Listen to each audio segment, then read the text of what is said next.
Today on Blue 58, conflict with their quarterback notwithstanding, the Green Bay Packers appear to have a pretty solid football team heading into 2021, but uncertainty at one position group could be their undoing, or a tremendous strength. Blue 58! Hello and welcome to another episode of Blue 58, the one and only podcast of thepowersweep.com. I am your host, John Meertink, happy to be with you here for another episode. You may have noticed there was no episode last Friday. I'm sorry for that.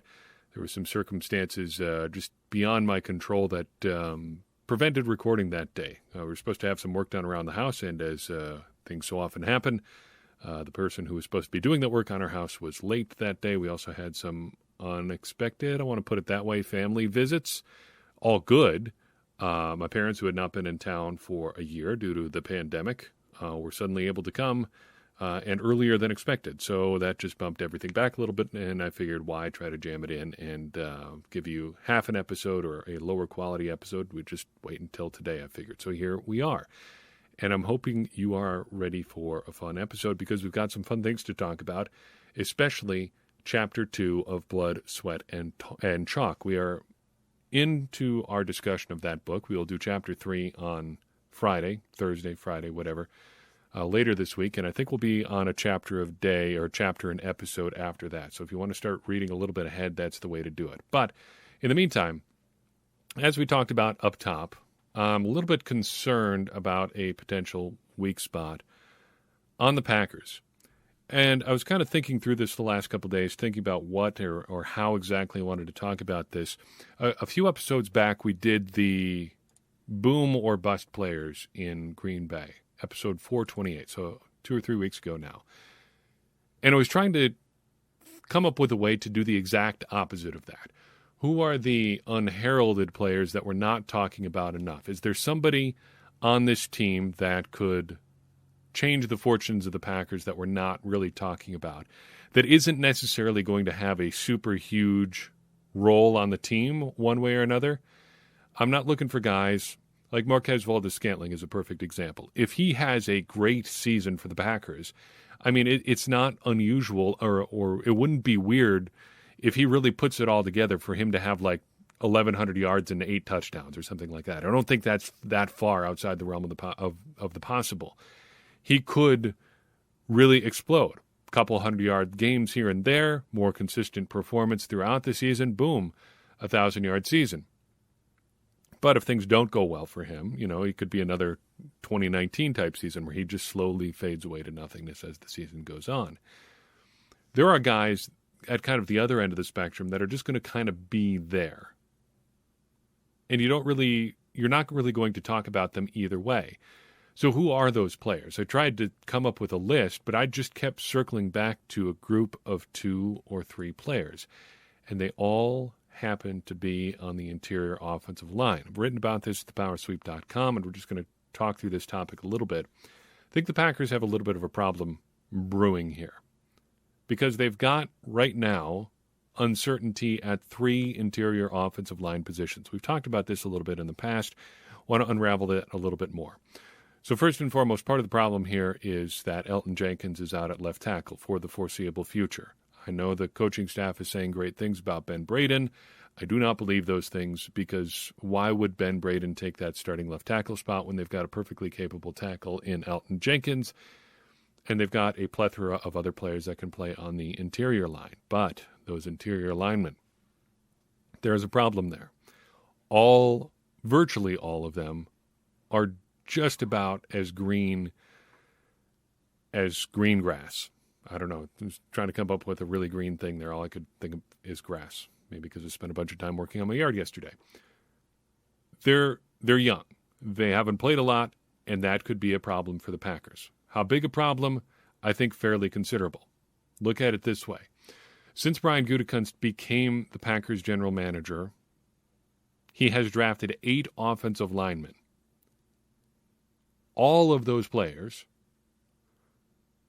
is or was, I guess in the case of Cole Madison, who's no longer in the team or even in the league, were drafted primarily or exclusively to be interior offensive linemen, guards or centers. Then 6 of those remaining, 7 picks, if you're counting out Cole Madison, have come in the past 2 years. And among them is 2021 second-round pick Josh Myers, who we have talked about at a fair bit of length before. Of the prospects, other than Lucas Patrick vying for starting jobs in size, he is probably inside. He is probably the most polished prospect. Good size for a center, pretty athletic, long-time college starter at a big-time program in Ohio State, but he has not yet taken an NFL snap. Same pretty much goes for the other draft picks from this year in Royce Newman and Cole Van Lanen, though they are far less accomplished than Myers was in college. Same kind of thing goes for the Packers' 2020 draft picks. Simon Stepanek and Jake Hansen both have yet to appear in an NFL game, and John Runyan, while he played, only played 160 snaps last year. So you got a bunch of inexperienced guys, and then Lucas Patrick. What about Lucas Patrick, though? I think he's an example of kind of what's at stake here for the Packers, because when Corey Linsley was hurt towards the middle of last season, and the Packers had to move a bunch of people around on the offensive line, Lucas Patrick was one of those guys who got moved around. He moved from right guard to left guard for a little bit. He filled in for Elton Jenkins while Elton Jenkins was playing center, and things did not necessarily go very well for the Packers when Lucas Patrick had to do that. According to Pro Football Focus, Patrick's 3 worst games were against the Colts, Eagles, and Panthers. What do those 3 teams have in common? They've all got pretty solid defensive lines. And how did that work out for the Packers?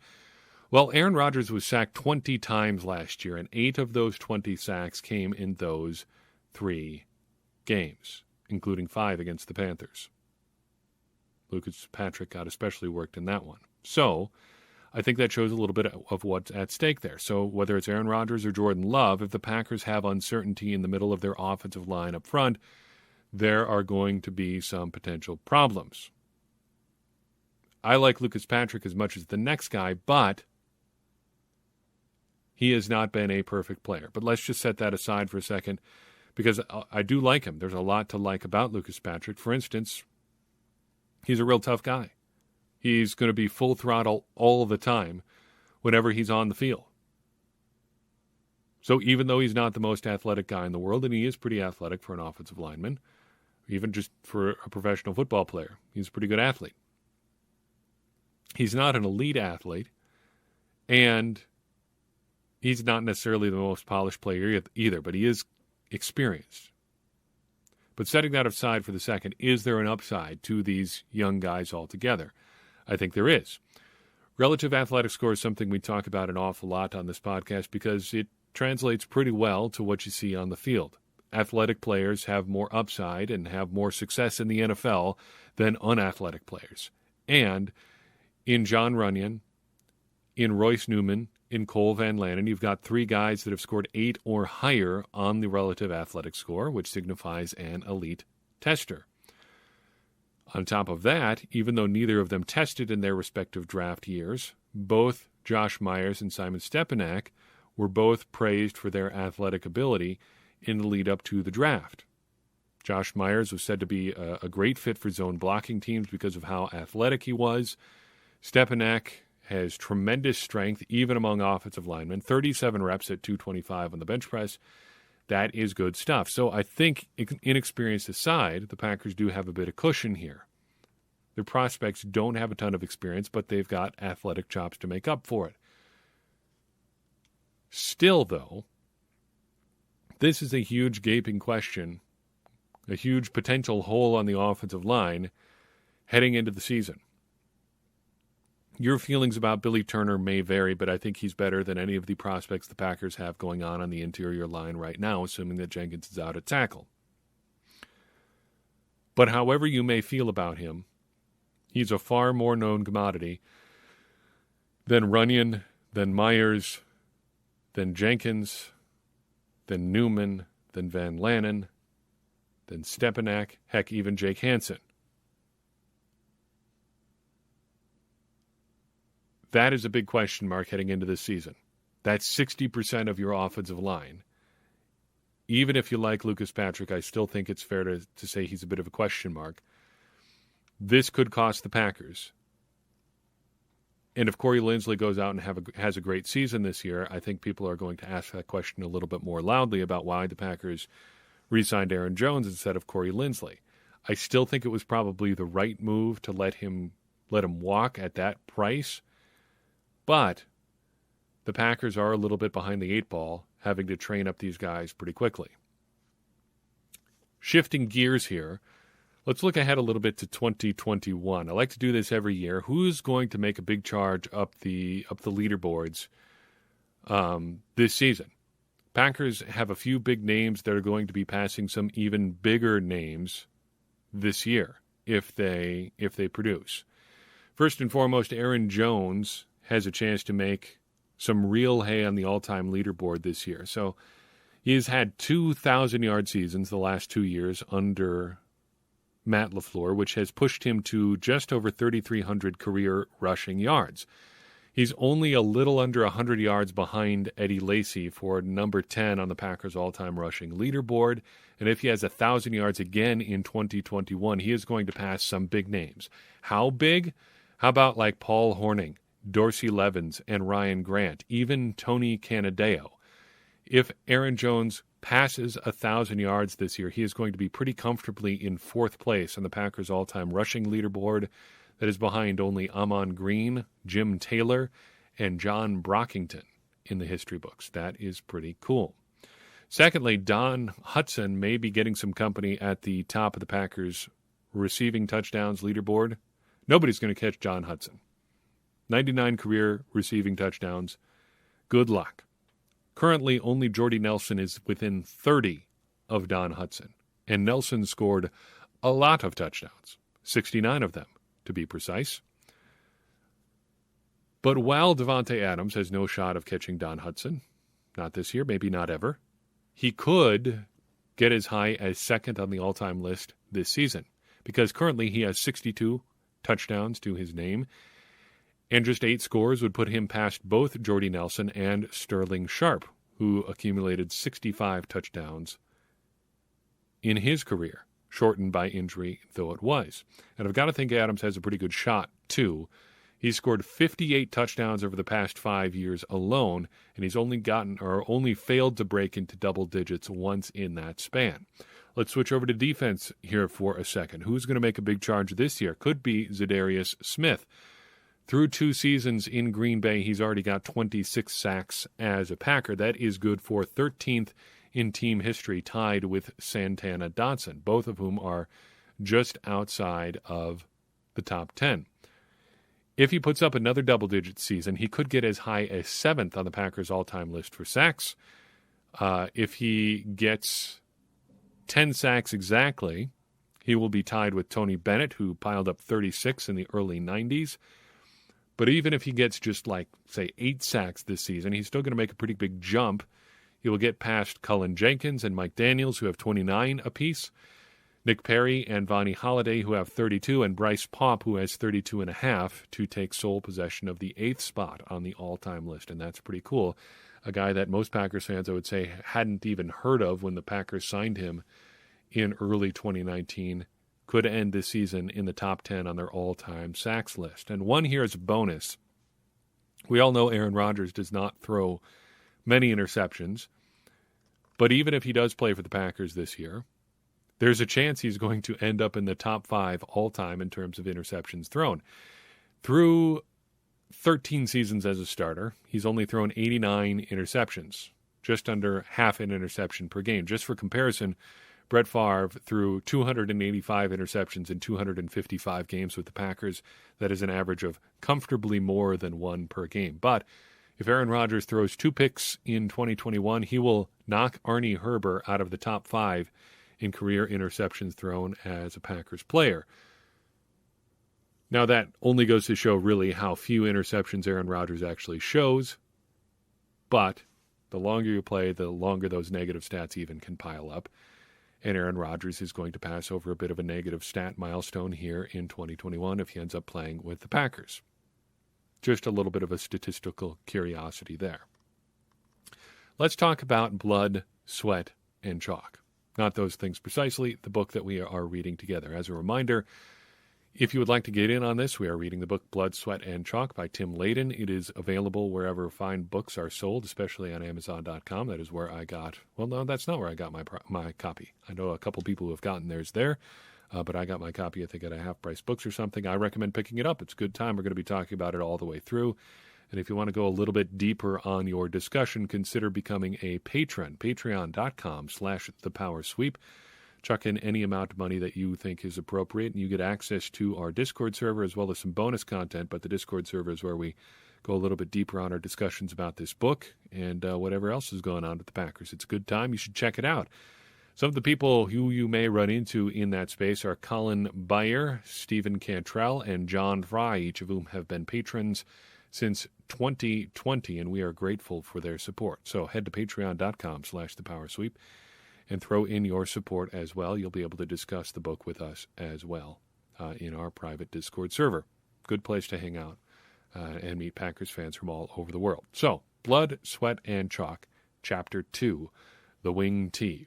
Couple thoughts overall on this in this chapter. Loved this quote. Football innovation repeatedly proves itself the product of coincidence, of personalities thrown together and forced to improvise for the sake of survival. Love that. Necessity is the mother of invention, and necessity in football often stems from the desire to keep your job. Innovate, adapt, succeed, or die is sort of how this goes. Win games however you can, or get out and we'll find somebody else who can. And sometimes that may result in turning to offensive strategies that nobody has really tried yet. Also want to point out a great observation made by old Packers fan in our Discord server after our discussion of the last chapter. We were talking about the single wing and about how Jim Thorpe and others ran it at the Carlisle Indian Academy to great success and had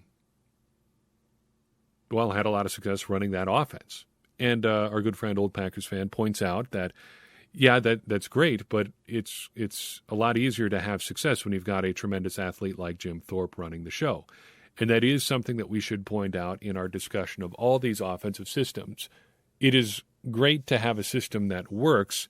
It's even better to have players that can make your system work. X's and O's, not Jimmys and Joes, as the saying goes. Players, not plays. That is true. But I think a great part of coaching, a huge part of coaching, something that probably went underappreciated in Green Bay for a long time, is the ability to use or install offensive systems that take advantage of your players' skills. Who do you have? What can they do? How are you going to make that work? And that kind of brings us to the Wing T, which was installed, as this chapter points out, at the University of Maine, in part because the single wing was chewing up all their tailbacks, which is kind of funny if you think about where we are in the game today. Tailbacks in the single wing were probably closer to quarterbacks than they were to running backs, at least as far as we think of quarterbacks and running backs today. And a lot of teams and players, and I guess maybe especially fans, are afraid of things like having their quarterback run because of that very thing. Getting your quarterback, your primary ball handler, I guess is what we should say when we're talking about tailbacks and quarterbacks and all of those things. Your primary ball handler get hurt. When you run, when you handle the ball a lot, you can tend to get hurt. And that does happen from time because their tailbacks are just getting beat to heck. And I can understand that. I've actually got some firsthand experience with a version of the Wing T. The Wing T was actually my introduction to playing full contact football. We ran a version of this back in Cedar Grove, Wisconsin, go Broncos, in junior high football. And it's interesting thinking back, so many of the things that were talked about in this strategy, in this offensive system, as coming over from the single wing and working, also worked when we ran it. Ball handling, fakes going multiple directions, but still having a symmetrical offensive line. The practical embrace of the symmetrical line was a really interesting development in this chapter, I thought, because it was one of those things that seems like common sense to us today, but somebody had to sit down and actually invent it. Somebody had to say, well, why do we have so many more of our blockers on one side of the line than the other? Well, having them on that side does give you an advantage, but it also tells the defense exactly where you're going to go. In the wing T, if your offensive line is symmetrical, there are so many more points of attack. You can attack in the middle, you can attack to the left, you can attack to the right without giving up a huge numbers advantage. And that's something that worked for us. The ball handling, the fakes going multiple directions, that is a holdover from the single wing, but people wanted to use that in the wing T from a little bit more balanced attack. And that's something that sticks vividly in my mind about playing football at that level, at 6th, 7th, 8th grade. Sometimes you don't understand so much the strategy behind what you're trying to do. But I can remember so often our quarterbacks would execute a fake to the left, fake to the right, and then finally a guy gets the ball, and all of a sudden he's 10, 15 yards downfield behind the defense, not necessarily having crushed a whole bunch of guys, the offensive line, with blocking, but they just couldn't follow the ball. And since you don't always see all that strategy playing out, it's tough as a kid to think, oh, I understand why all this and how all this is working together. But that's the principle there. It's all the fakes, all the different movement, and you can see the roots of stuff like this even in the Packers offense today. Think of those split zone looks that they give you, where Robert Tonyan comes behind the line basically, blocking back on a defensive end on the backside of a formation after Aaron Jones has faked going to the other way. The fake gets everybody going one way. The flow of the offensive line gets everybody going one way, but back comes Aaron Jones with a blocker in front of him, and suddenly the defense may be in trouble. Also of note that there are multiple things spreading throughout college football in this chapter. So David Nelson, a former Michigan coach and player, brings Tubby Raymond, a former Michigan player, and the wing T to Delaware. So Nelson and Raymond had both worked under Fritz Chrysler at Michigan. We know of Fritz Chrysler because he came up in the last chapter and a little bit in this chapter as running the single wing to great effect at Michigan. But Chrysler, famously, as we talked about in the last chapter, brought those winged helmets to Michigan from Princeton.